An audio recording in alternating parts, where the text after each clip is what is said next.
Bonjour à tous. Aujourd'hui, je vais vous parler du livre 4 du cycle 6, Péril nocturne, qui vient de sortir jeudi 17 mars. Bonne vidéo.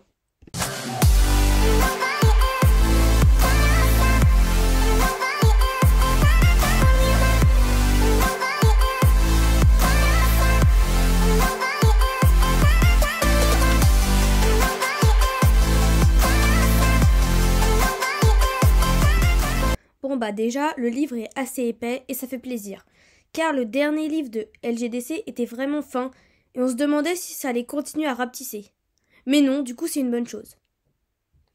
Donc le livre commence à un moment où le clan du tonnerre a hébergé tous les autres clans, le clan de la rivière, celui de l'ombre et celui du ciel. Le clan du vent a enfin réouvert ses portes et Plume Sombre et sa troupe de chats errants sont morts. Alors que le clan de l'ombre, qui a perdu beaucoup de membres et ne sont plus qu'une quinzaine de chats, essaye de se reconstruire, et que le clan de la rivière rebâtit son camp, personne ne sait que faire du clan du ciel. Certains veulent qu'ils retournent d'où ils viennent, et d'autres veulent qu'ils habitent autour du lac, mais personne ne veut donner de son territoire. Nuage de Brindille ne sait pas où aller. Dans le clan du ciel, où sont Nuage de Violette et son père, ou dans le clan du tonnerre, où sont tous ses amis, et où elle devrait devenir guerrière dans moins d'une lune.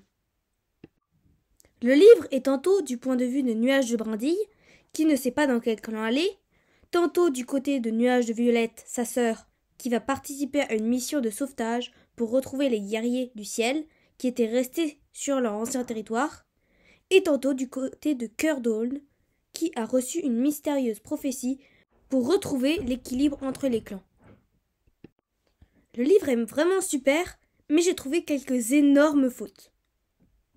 Alors d'abord, page 101, spoiler pour ceux qui ne savent pas où le clan du ciel s'installera, ils disent « Nous avons 3 frontières à surveiller, se plaignit Pavot-Gelé, son pelage écaille et blanc hérissé.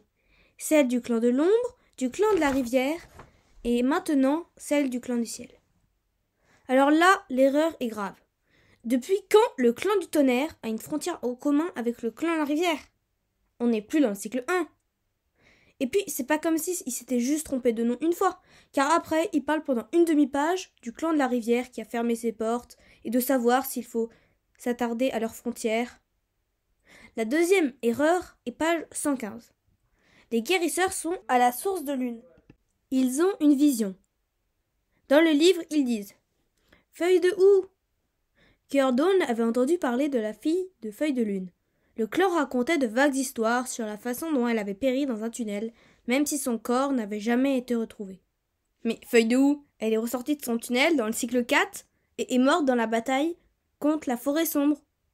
L'autrice a dû sauter 2 cycles. Bon, à part ces 2 fautes, l'histoire est pourtant cohérente et géniale, et se finit sur un peu de suspense. Vivement que le livre 5 sorte. Sinon, la couverture est hyper belle. Et on y voit le lac et l'île dans la nuit. Il y a plein d'étoiles et c'est magnifique. C'est déjà fini pour aujourd'hui. Si vous aimez, n'hésitez pas à liker, partager et à laisser un commentaire. Et abonnez-vous pour ne pas rater de vidéo. On se retrouve très bientôt pour une vidéo sur les sorties de livres de l'année 2022. À bientôt!